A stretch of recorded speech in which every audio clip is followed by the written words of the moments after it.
Hello, my religion friends. John Hilton here.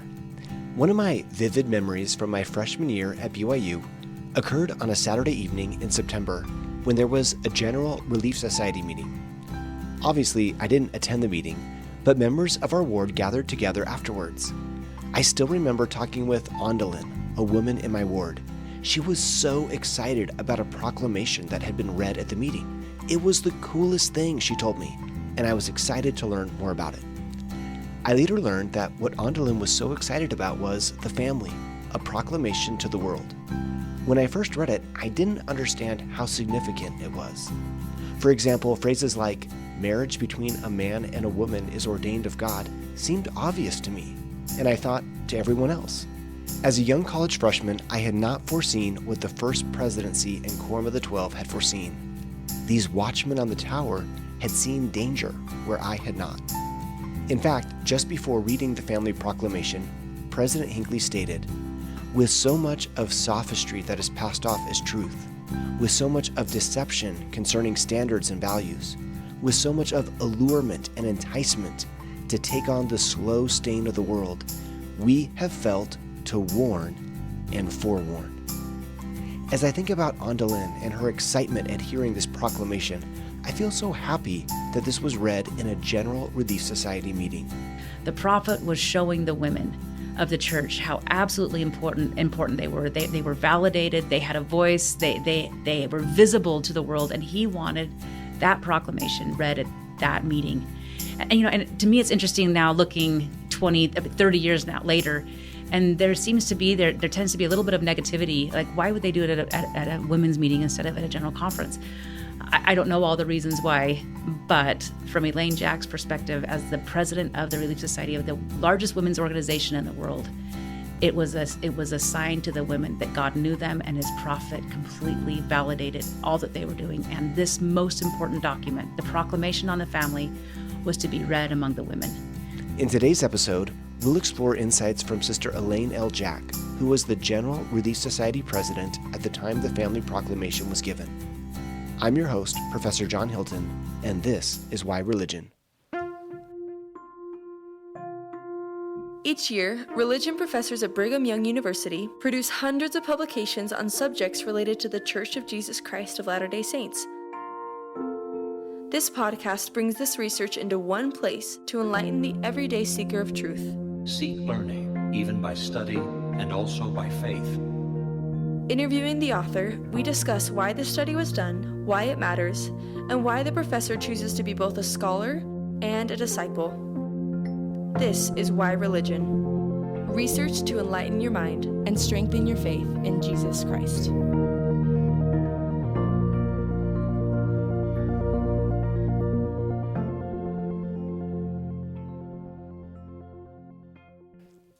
Today we get to hear Jared Halverson interview his colleague Barbara Morgan Gardner and her research assistant Olivia Osguthorpe about their recent article, Delivering the Family Proclamation, Insights from former Relief Society President Aileen L. Jack.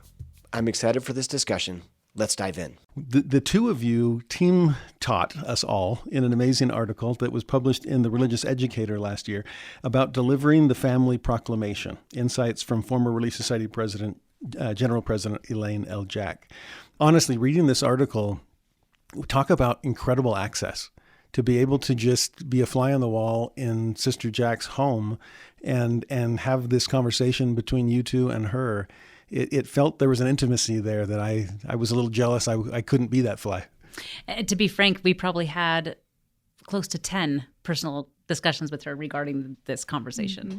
So it was more than just, it was a clarifying, and then sometimes it was just drinking a Diet Coke together and having lunch. So yeah, we've had a great experience with her. Oh, that's wonderful.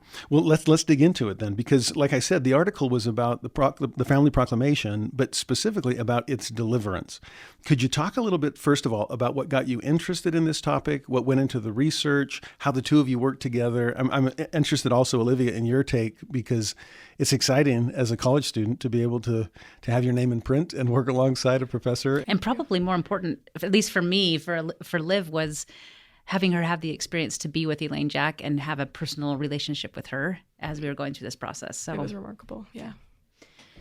So Elaine had contacted me, I don't know, probably over a year before this article. We started working on this article, and she just wanted to talk with me about women in the priesthood. And then she invited me again to her home, where I had a kind of a book study group with her and some of her friends regarding women in the priesthood again, and just talking about the family and kind of what they were doing as a Relief Society presidency at her time. And I had the opportunity to speak to many Relief Society presidency members, General Relief Society presidency members over the years, and young women's. And so we just really started having conversations and kind of listening to some of the things that they had experienced while they were working in their capacity and their callings. And so when I was listening to individuals talk about the history of the Family Proclamation, and especially the women's involvement in that, and had read some articles and had watched some videos, and I recognized as I was doing that perhaps some things needed to be clarified.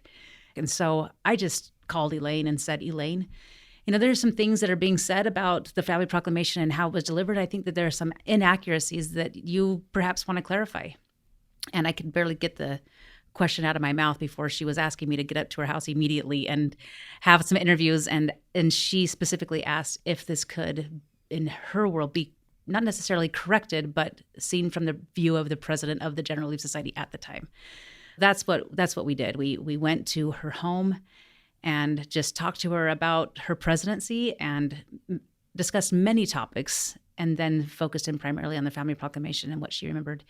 And to be very frank, I think this is critical. Elaine Jack is in her 90s, and she is sharp and witty and bright and intellectually very stable and capable in every way. When it comes to this topic in the Family Proclamation, especially, she has a very strong memory and is quite passionate about the topic.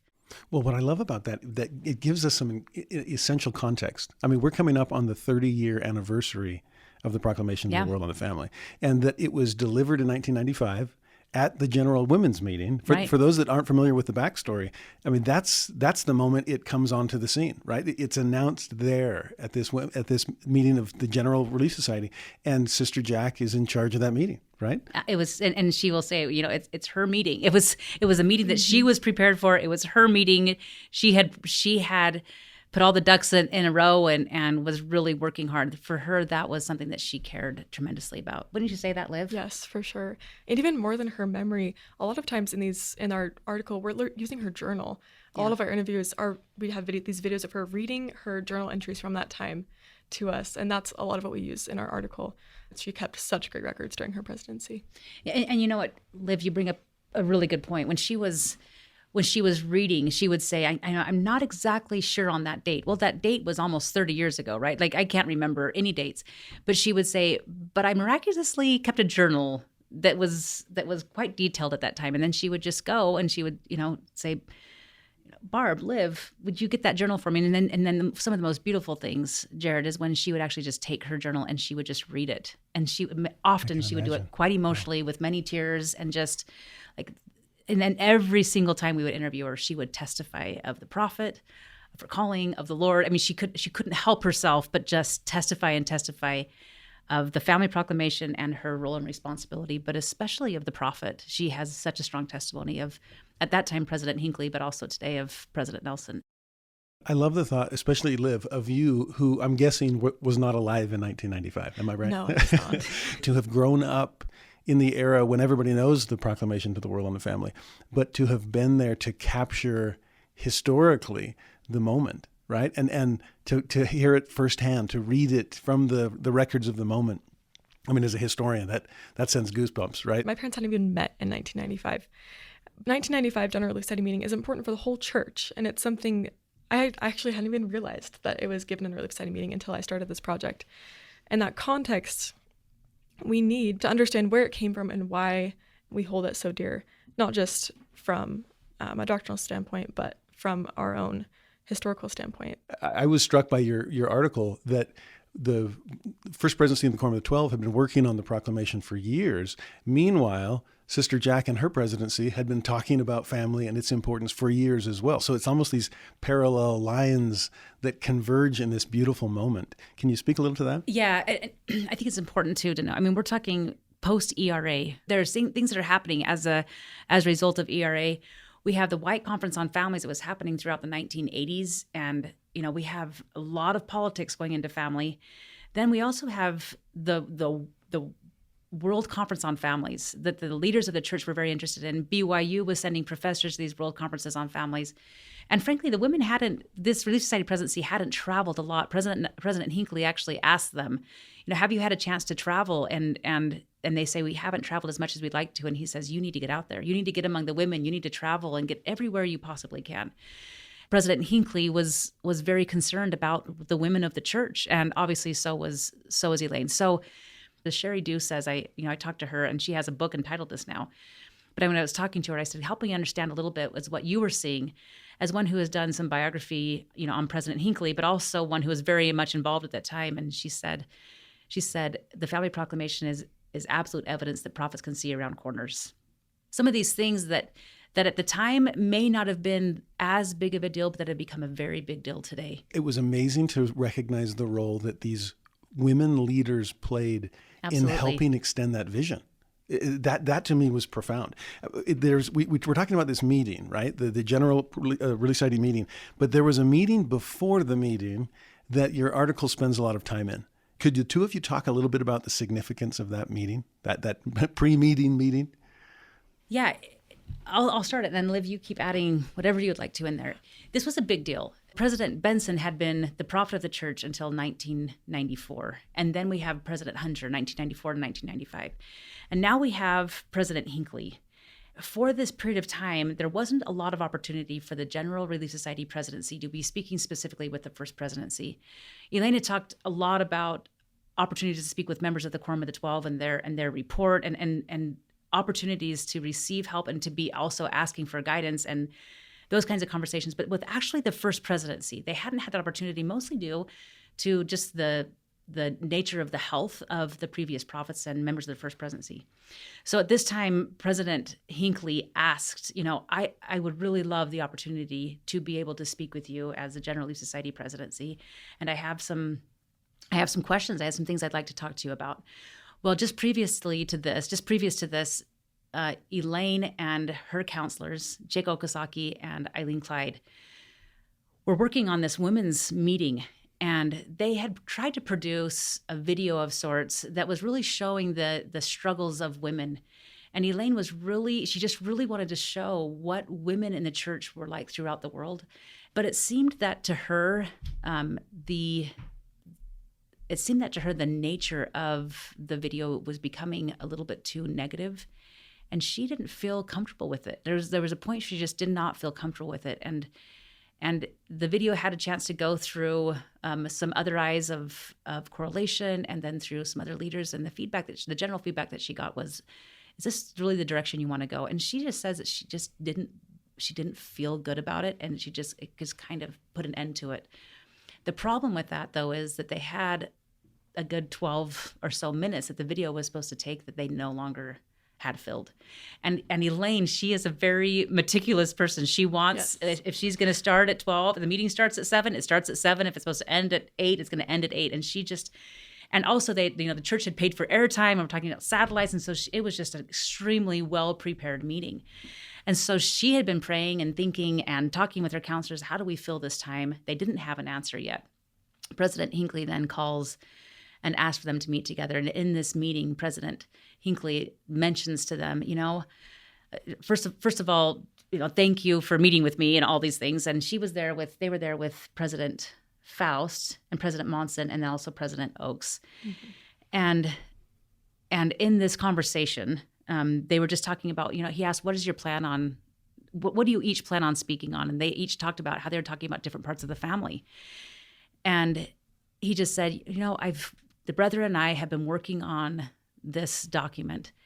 And what would you think about me speaking and presenting this document in your meeting? And just to help us understand, Elaine was giddy, elated at the opportunity, first of all, to have a prophet speaking at the meeting, the prophet of the church speaking at the meeting. He was asking her permission to have him come and speak at what she would consider her meeting, right? And President Hinckley, she says, was just so gracious about it. He was not overwhelming. He was not overbearing. He was not in any way saying I should. He just simply wanted their opinion. What would you think if this has been on my mind? I received this letter from a woman. I'd like to read this, and I'd like to be able to share this proclamation that we've been working on.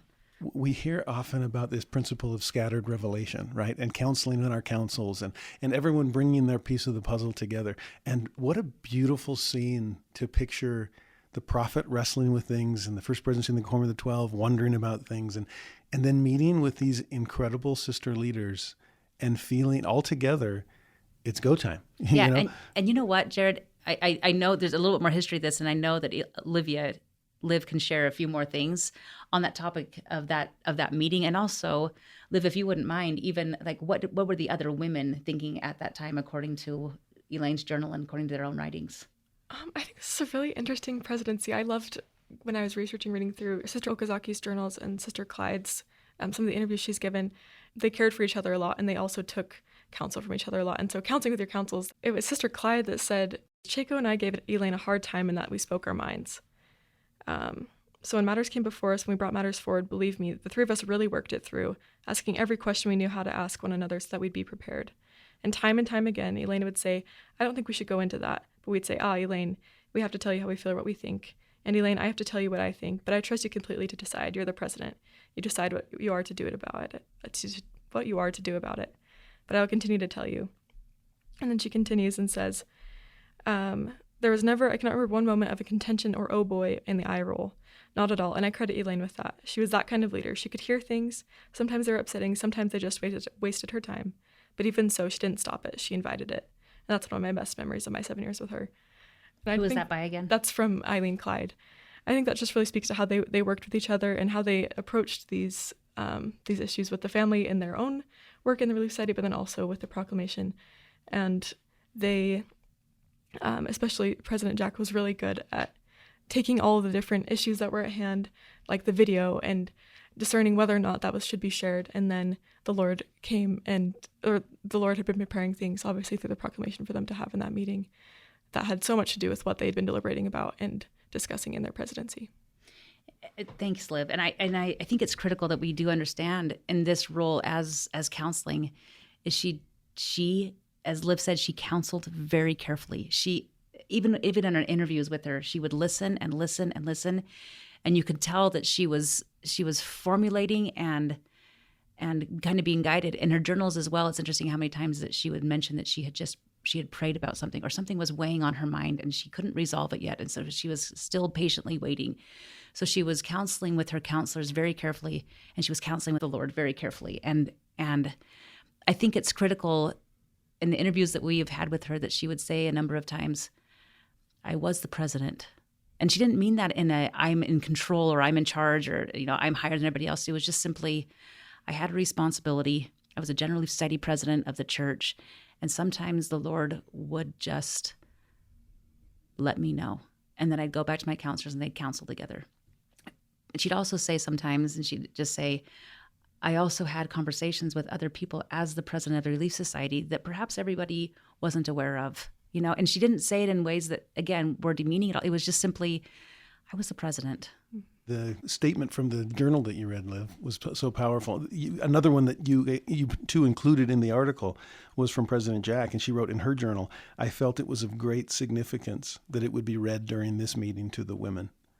And I just think from a male perspective, it was interesting to see that was the original audience, that was the first setting, and that men were going to get this secondhand. Women received it first, and that the General Relief Society presidency at the time would sense that deference to them and their leadership, that honoring the place of women within the family, within the church, within the world. The family proclamation is significant for me as a woman because it reaffirms my role in the family and in the church. I get to nurture, and nurturing means to be the primary gospel teacher in the home, and I get to participate in a family and create the spaces for my children and those who enter my home to be edified by the Spirit. And so though I wasn't alive when it was read, or even an idea when when it was read. It's important to me because it's revelation for our time and for my time. Thanks, Liv. And I think for me, if I was speaking for Elaine, which I'm not, but through the interviews and what she has expressed, when President Hinckley asked her, in a sense, even for permission to read that, as I mentioned, she was just so giddy and so excited, and so were the other women that were there with her. When he actually read the proclamation and when he read the letter from the women, who I think it's important that we understand, the letter came just days before. I mean, this was, to Elaine, it was a miracle. The video that they were trying to produce was not what she wanted, but the letter that President Hinckley had received, that he reads in that 1995 conference, was better than any video, she said, that they could have produced. It was, to her, it was an absolute miracle, and it was just, once again, a sign that the prophet received revelation and guidance from the Lord. And then he uses that letter as an introduction to the family proclamation, and then reads the family proclamation. And she just says the Spirit, she says she looked out at the eyes of the women and turned after the meeting was over and looked at the women in the choir. And she said she just wept. It was just such a beautiful meeting. And she knew that the prophet had been inspired of God. And for her, it was an acknowledgement, in a sense. I mean, she just glowed. It was this almost this validation. I don't even know the word that's strong enough. It was, the prophet was showing the women of the church how absolutely important they were. They were validated. They had a voice. They were visible to the world, and he wanted that proclamation read at that meeting. And and to me, it's interesting now, looking 30 years now later, and there tends to be a little bit of negativity. Like, why would they do it at a women's meeting instead of at a general conference? I don't know all the reasons why, but from Elaine Jack's perspective, as the president of the Relief Society, of the largest women's organization in the world, it was a sign to the women that God knew them, and his prophet completely validated all that they were doing. And this most important document, the Proclamation on the Family, was to be read among the women. It was nothing but extremely positive for Elaine at that time. If I were to think of, why do you think that meant so much to her? I think because, again, she was the president. She knew how important the family was. She was receiving direct revelation from the Lord on behalf of these women, and the prophet and her together were helping the women and the men and the families of the church become what the Lord would have them become. If you're interested in more high-quality gospel scholarship, check out BYU's Religious Study Center. The RSC recently published The Voice of the Lord, Exploring the Doctrine and Covenants, edited by Professor Alexander L. Baugh. The essays in this volume explored the historical context and doctrinal teachings from a selection of canonized revelations and official declarations. Contributors explore topics such as the testimony of the witnesses to the Book of Mormon, sacramental covenants, the degrees of glory in the afterlife, the priesthood power of women, the visitation of Elijah in the Kirtland Temple, and much more. The Voice of the Lord, Exploring the Doctrine and Covenants, is distributed by Deseret Book and available at rsc.byu.edu. We've been listening to Dr. Gardner and Sister Osguthorpe share the insights they've gained from President Elaine L. Jack on the coming forth of the Family Proclamation. In Part 2, they discuss why this research is so important. Everything we've talked about so far has been so powerful. I want to shift gears slightly, although there'll be some overlap with what we talked about in our first segment. But in this second segment, I'd love to dig deeper into why all of this matters so much now that we're 30 years removed from it all. I was struck when I read the article. In your very first paragraph, you write, "Due to the impact and increasingly controversial nature of the Family Proclamation," and I was feeling you there. I've seen all of that in our day, as well as other narratives that have surfaced in various forms, such as books, social media posts, YouTube videos, and interviews. Clarity regarding its inception and presentation is critical. Now, personally, when I read that, it felt like there was a story behind that. Yeah, at least some passionate feelings behind the statement. Barb, why did you feel that this story was so important to tell? And as you hinted at in our first segment, why do you think Sister Jack felt it was so important to tell this story as well? As I mentioned in the first segment, we interviewed so many people. We literally tried to find every single person that could have had influence on the proclamation. Across the board in the church, anyone who could have perhaps written something. We talked to attorneys, we talked to temple presidents, we talked to public affairs, we talked to provosts, we talked to the directors of family history, we talked to correlation, and we talked to anyone that we could really think of and that others have mentioned that could have possibly been a part of the family proclamation. And without fail, there's no exception to this. It was the first presidency in the Quorum of the 12. It wasn't an attorney. It wasn't a doctor. It wasn't a public affairs department. And it was also important, especially in a women's topic and women's issues, because some women may feel demeaned because it didn't go through the General Relief Society president of the church before it was announced. She did have a chance to talk to President Hinckley about what he was doing and the topic and things, but he didn't ask her for her approval and he didn't ask her for editing. Now, to be clear, we've done interviews since then with many Relief Society presidents who have served since Elaine Jack, and they have had opportunities to edit material that has been addressed by President Nelson and by other prophets since then. But at this time, the family proclamation, no one's hands touched it as far as we can tell, besides the first presidency and Quorum of the 12. The head of the correlation department did not see the document until after it was delivered. That's critical for a women's issue to me. And that's why we start that paragraph off, to just kind of level the playing field a little bit. This is not a women's issue and a man's issue. The family proclamation is revelation from the Lord. As we discussed in our first segment, the coming together in that meeting before the meeting. Yeah. Where that, again, you described it beautifully, that it felt like such an honor for the Relief Society General Presidency that the prophet was coming and he's announcing this in our meeting.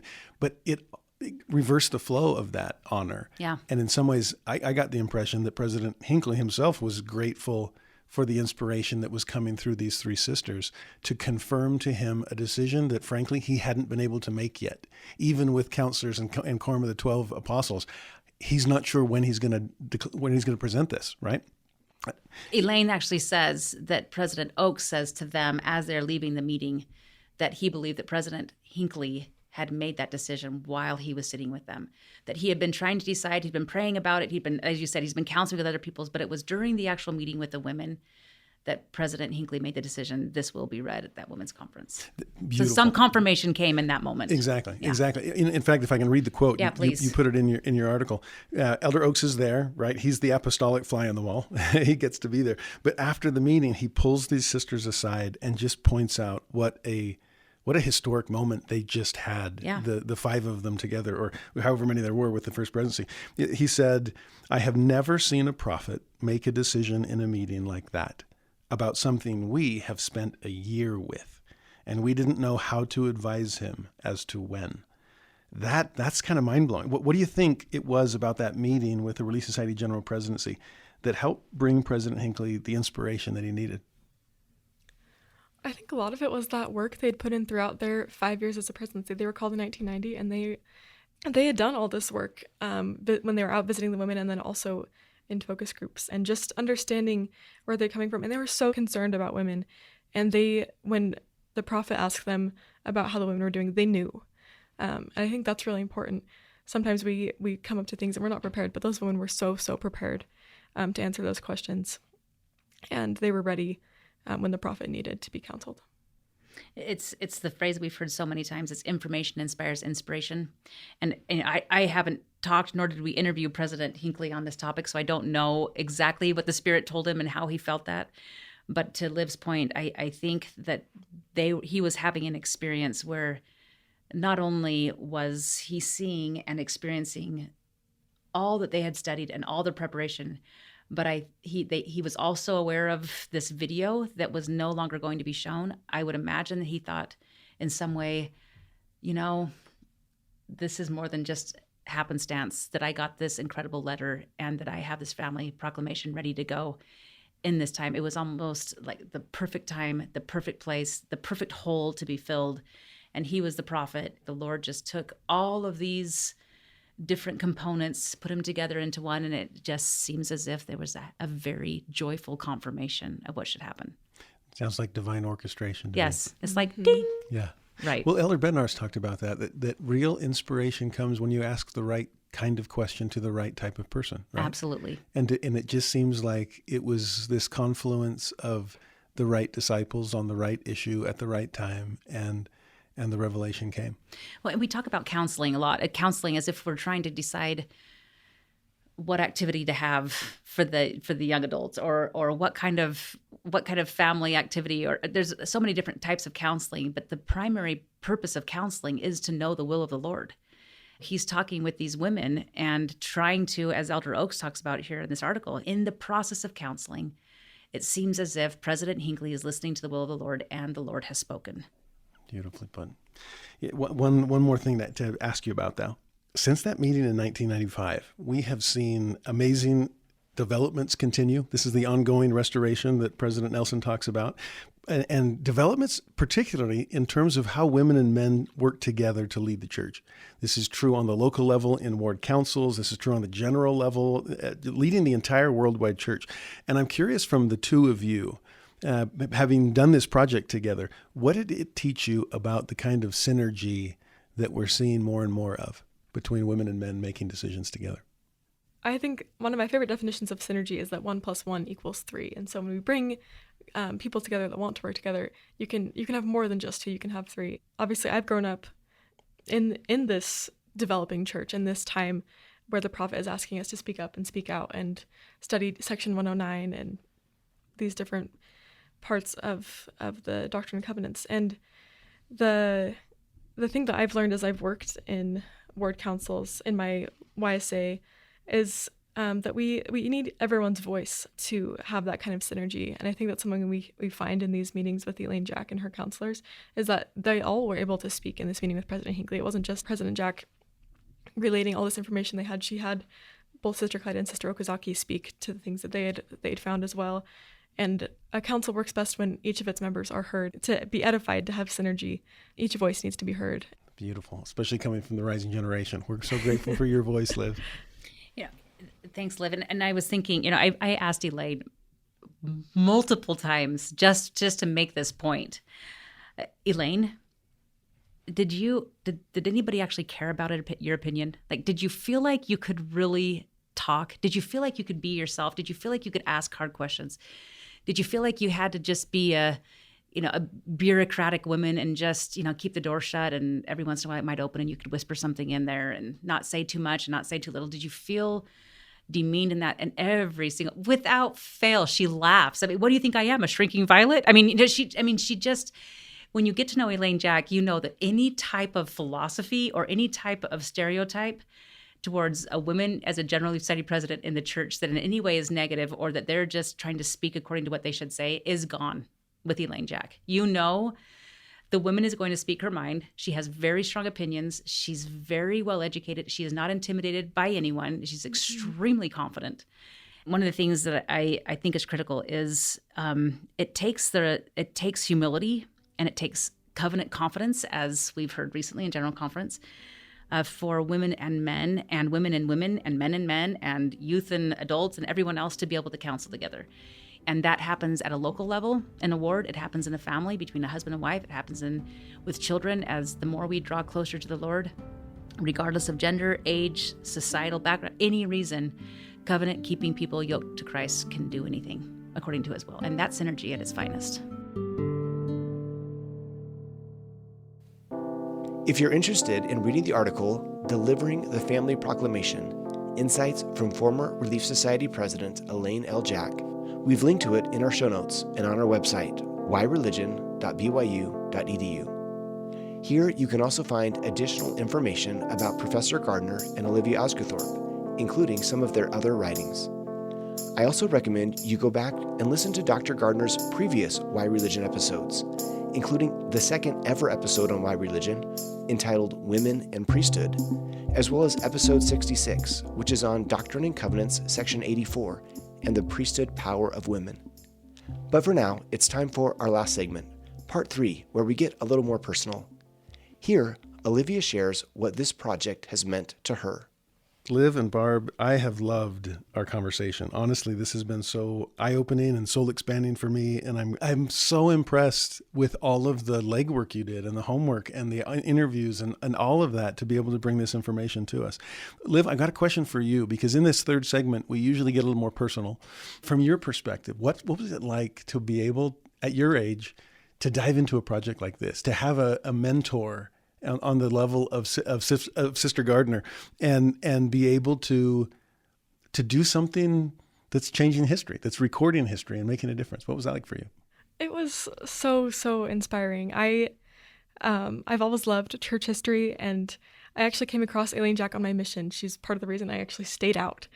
She had to talk about patience and going all this way for that. That really changed my perspective and helped me to do what I needed to do there. And to get to work on this project, kind of get to work with her personally, but then also to write this record was really grounding for me. I think as I had always had a testimony of the family proclamation and of prophetic guidance and of all these things that we talk about, but to get to do it so in depth and to just focus on it, not only for like a personal study or a day-to-day scripture study, but for my actual job, was really, really inspiring and helped not only connect my academic interest in sociology, that's what I study, I'm a sociologist, to connect that background with my discipleship, to be a disciple scholar in that way has just been such a pleasure. And of course, to work with Dr. Gardner is just a treat. She's too fun. We have way too much fun together working on these kinds of things. That's beautiful. What advice would you give fellow young adults that would dream of being able to be engaged in this kind of project, or just to be turning their talents to the work of the Lord? I think sometimes we forget how much information is really out there. I think because I have this research background, I knew there was a lot of studies and things about what I studied, but I didn't realize there was so much research about religion and our faith as members of the Church of Jesus Christ of Latter-day Saints. And so if you're interested in these topics, go read something. Go open a religious educator. Go read saints. There's lots of resources out there. But also to find a mentor that cares about what you're becoming, not just that you're getting good research experience, but also that you're having a good spiritual experience. And that's obviously something we really we do here at BYU, and we do well here at BYU. But to have a mentor that not only has helped me to learn how to write a research article, but also to ground me in my faith in Jesus Christ has made all the difference in my education. So thanks, Dr. Gardner. Thanks, friend. Well, honestly, it's speaking of synergy, like we talked about before, to see the two of you as dynamic duo is been pretty impressive. And again, your comment, Liv, about becoming a disciple scholar, there's not some minimum age requirement for that. No. You know, and here you are, a lifelong disciple, a budding scholar. To see that those worlds come together, I think is just beautiful. And Barb, for you to recognize that potential in Liv, and I see it in my students as well. And sometimes all I need is an opportunity, right? And I think we underestimate the rising generation to our own peril. I could not agree more with that statement. Jared, I look at Liv, and I look at so many young adults today, and they are sharp and kind and accepting, and they're curious, and they show up. You know, I look at Liv, and there are a number of reasons I wanted Liv to be a part of this project. Some of those reasons are because of who she is, but some of those reasons were also because of who she's becoming and what the potential is. I wanted Liv to have an experience with Elaine Jack. I wanted her to be able to sit in her room and know what it's like to be with a General Society president of the church. And frankly, if I had my druthers, I would take every person and let them have personal opportunities, but we only have so many. And Liv, in this case, was the right person, right time, shined, and with her studies, and also just with the interests that she has, but also to be very frank, the confirmation of the Spirit. This is the individual that you need to have working with you as you're continuing on with this research with Elaine Jack. And I appreciate the guidance of the Spirit. I also depended on Liv. I mean, you know, as professors, we have a lot on our plate.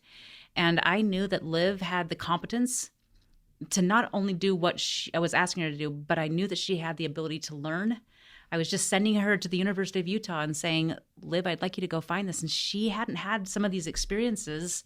She's had many experiences, but some of these experiences were new to her. And I just knew that she had the competence to figure it out, and she was going to figure it out. And I just depended on her figuring out if I could help a little bit here and there. But honestly, I think if we as professors, but also as teachers, bishops, Relief Society presidents, parents, could turn things over a little bit more, and maybe it's not going to be as perfect and as exactly how you were going to do it, that's fine. It doesn't need to be a perfect article, and it doesn't need to be a perfect painting. But the reality is the article is better because of Liv. The experience is better because of Liv. The article is part of the experience. The article is a very minimal, frankly, part of that experience.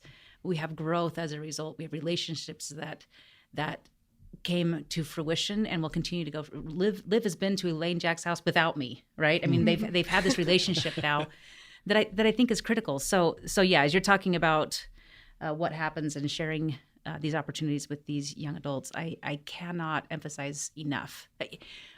When Christ was raising Lazarus from the grave, he didn't move the stone himself. He had somebody else move the stone. And imagine how amazing that memory of moving that stone would be, right? And when we have Alma and Amulek, Alma allows and invites Amulek to speak. He has confidence that he will be able to do. The Lord has put us, each other, on the same path regardless of age. And I think if we offer a simple prayer and be very discerning and pay attention to who the Lord puts in our path, the Lord will show us who needs to be involved with things regardless of age or any other situation.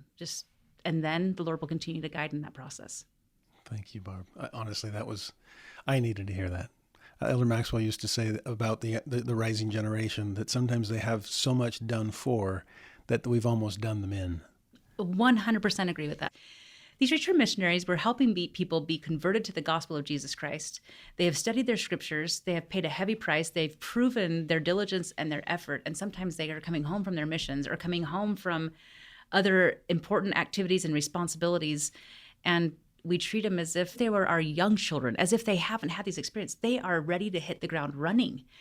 And I think the world would change in an extremely positive way if we really treated them with the confidence that the Lord has for them. Amen. Let no man despise thy youth, right? Well, Barb, I want to give you the last word. Is there anything that we didn't cover that you feel inspired to make sure that we can't end this conversation without that last thought, that last insight? Anything you feel inspired to share? Yeah, I think I can't help but go to women in the priesthood because it's a critical topic. You are the expert. I was talking about how prophets can see around corners. Elaine Jack was serving as the president of the General Relief Society, and she has priesthood power and authority given to her, and she also can see around corners in a different way than the prophet can, because he has the key. He has the keys, and he is the prophet for the whole world. But she is the president of the General Relief Society, right?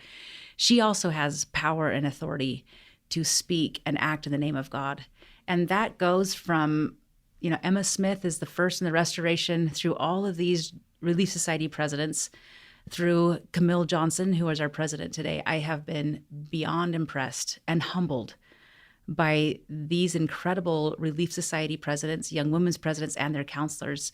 And I just simply testify of the prophet, but also I testify of these women, that they are speaking with God's power and authority, and they are mentoring, and they are wise, and they see a very, very big picture. And when these women and these men can come together with God's priesthood power for the purpose of saving souls, souls are saved. And so I just simply testify of the importance of the priesthood, and both women and men understanding the priesthood privileges that we have, and also allowing and giving opportunities for other people, including Liv, to use the priesthood power and authority that she has, because she has made and kept sacred covenants. She has been endowed with power, and therefore the Lord is going to use her in this work. So I simply testify of the importance of us understanding priesthood power for women and men.